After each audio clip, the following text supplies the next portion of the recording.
नमस्कार, आप देख रहे हैं आपका भगवा रिपोर्ट और मैं हूं आपके साथ विक्रांत त्यागी। दोस्तों, किसानों के मुद्दे के जो किसान नेता हैं, उनसे हम आपको वार्तालाप करके इंटरव्यू दिखाते रहते हैं।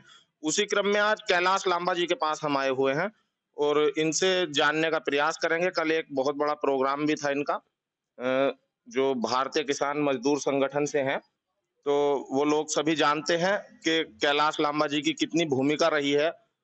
चाहे पेमेंट का मुद्दा हो, चाहे गुलदार से रक्षा का मुद्दा हो, कहीं पर भी कोई किसान संबंधित मुद्दा होता है, तो आप वहीं पर मिलते हैं।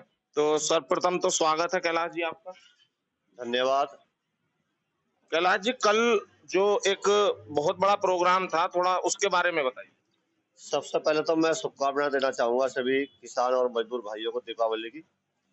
दूसरा मैं बताना चाहूंगा कि कल जो हमारा कार्यक्रम था बिजनौर में महापंचायत का, उसमें बहुत सारे मुद्दे थे। उन्हें लेकर हम लोगों के बीच में गए, निवेदन किया और उसके लिए मैं दिल की गहराइयों से धन्यवाद देना चाहूंगा किसान और मजदूर का जनपद बिजनौर के, कि जितनी हमें आस और उम्मीद थी उससे बहुत ज्यादा लोग किसान जो है बिजनौर में जनसमूह उमड़ा। उसके लिए बधाई भी देना चाहूंगा कि जिन मुद्दों को लेकर हम गए थे, उनमें से कुछ मुद्दे ऐसे थे जो आज तक किसी संगठन ने या खुद किसान ने भी कहीं बात नहीं रखी थी। उनमें सबसे पहली बात थी, जो क्रय केंद्र थे मिलों के, उनकी प्लेट छोटी थी, उन पर कटरा बुग्गी के हिसाब से थी, ट्रैक्टर ट्राली से वो नहीं तुलते थे, छोड़ना पड़ता था। उसके लिए हमने पिछले 2 साल पहले मांग उठाई थी और आज वो धरातल पे जो है काम करके दिखाया। सभी मिलों ने जो है 10-10 काटे बड़े करने का इस बार आश्वासन ही नहीं दिया, कुछ लगा भी दिए 10-10 काटे। ये पहली बार हुआ है। दूसरा, जो सहकारी समितियां 4% लोन इंटरेस्ट लेने की बात कर रही थी, वो किसानों के दबाव में एआर ने कल वायदा करा कि हम 3% पे लोन देंगे। दूसरा, जो जमीन बंधक बनाने वाली बात थी, उन्होंने कहा कि 1,60,000 से नीचे नीचे लोन पे कोई जमीन बंधक नहीं होने की। जिनकी बंधक उन्होंने कर भी ली है उसे हमें मुक्त कराएंगे, ये आर ने कल जनता के सामने वायदा किया। और साथ ही खेद भी व्यक्त करूंगा कि कुछ मुद्दे जिन्हें हम लेकर गए थे, उनमें एक था कि बिजली की जो लाइनें हैं एसटी और एलटी, वो हमारे खेतों से गुजर रही है। यदि किसान ने मकान बना रखा है, मकानों के ऊपर से गुजर रही है, वो शिफ्ट नहीं करते अपने खर्चे, तो उसके लिए हमें पूर्ण रूप से कामयाबी नहीं मिली। इसके लिए मैं खेद व्यक्त करूंगा। इतना जन सैलाब हो तो हो, लेकिन एक शुरुआत हुई है। शुरुआत ये हुई है कि एससी ने जो है प्रस्ताव भेजने की बात करी है। आज वो एमडी को प्रस्ताव भेजेंगे, उसकी एक कॉपी हमें देंगे। लेकिन मैं वायदा करूंगा अपने किसान भाइयों से कि उसके लिए हमने शुरुआत करी है, उसका अंजाम भी हम देंगे। उसके लिए जहाँ किसान की जरूरत पड़ेगी वो किसान को बुलाएंगे, और जहाँ किसान की जरूरत नहीं पड़ने की है, जैसे एमडी के पास जाना है, डीएम साहब से बात करवा मांगे या लखनऊ तक जाना पड़ा, हम भागेंगे उसके लिए। और हम वायदा करते हैं कि इसे हम धरातल पर उतार कर दिखाएंगे इस काम को। लांबा जी, एक हमारे यहाँ जनपद में मिल है, बजाज शुगर मिल बिलाई। उसका जो पेमेंट है वो अक्सर देखने को मिलता है कि कितने ही धरने लगा लिए जाएं, कुछ भी किया जाए, वो समय पे किसानों का जो है गन्ने का पेमेंट नहीं करता है। तो उस संबंध में क्या कहना चाहेंगे आप? क्या कुछ कदम आपके संगठन के उसके विषय में हैं?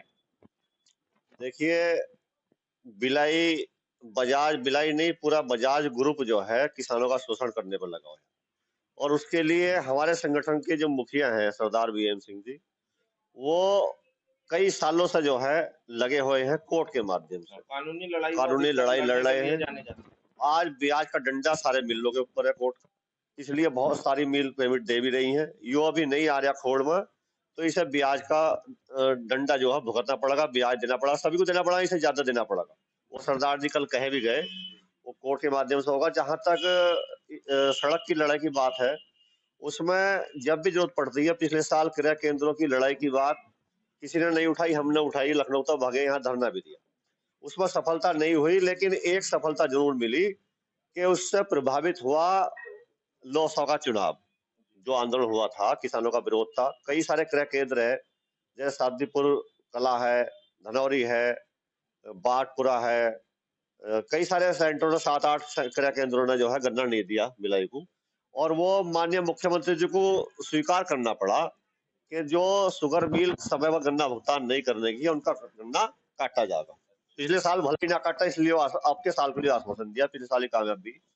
और कल भी जो है हमने डीसीओ से ये बात उठाई कि यदि क्रय केंद्र तुमने नहीं काटे अपनी बार, तो किसान गन्ना तो देने के ही नहीं है।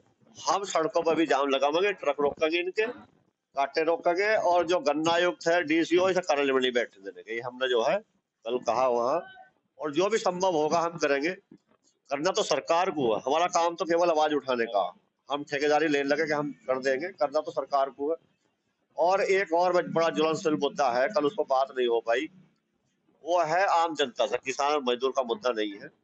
मैं आपके चैनल के माध्यम से सरकार तक पहुंचानी चाहूंगा बात कि जो दवाइयों की एमआरपी है, वो बड़ी बगैर सोचे समझे छापी जाती है, उसमें लूट हो रही है आम जनता की। यदि गेहूं, चावल, दाल महंगी हो जाए तो हाय तौबा मच जाती है, दूध महंगा हो जाए तो हाय तौबा मच जाती है।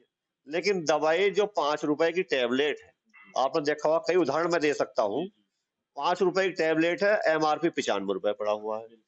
फार्मेस्ट कंपनियों पर सरकार की कोई नियंत्रण ही नहीं है।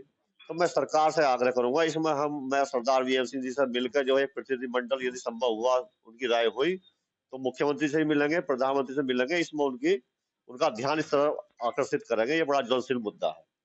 और कई सारे मामले इस तरह के हैं जिन पर कल हमें सफलता नहीं मिली, उसके लिए आगे प्रयास करेंगे। लेकिन जिन पर मिली उसके लिए मैं शुभकामना देना चाहूंगा और धन्यवाद करना चाहूंगा अपने सब किसान साथियों का। बहुत बहुत धन्यवाद। तो बताया अभी लांबा जी ने कि किस तरह से आंदोलन चल रहे हैं, किसानों के, मजदूरों के और आम जनता के हक में भी आवाज उठाई जा रही है। तो इस संबंध में आप लोगों का, सभी दर्शकों का क्या कहना है, कमेंट बॉक्स में जरूर बताइए। जय हिंद।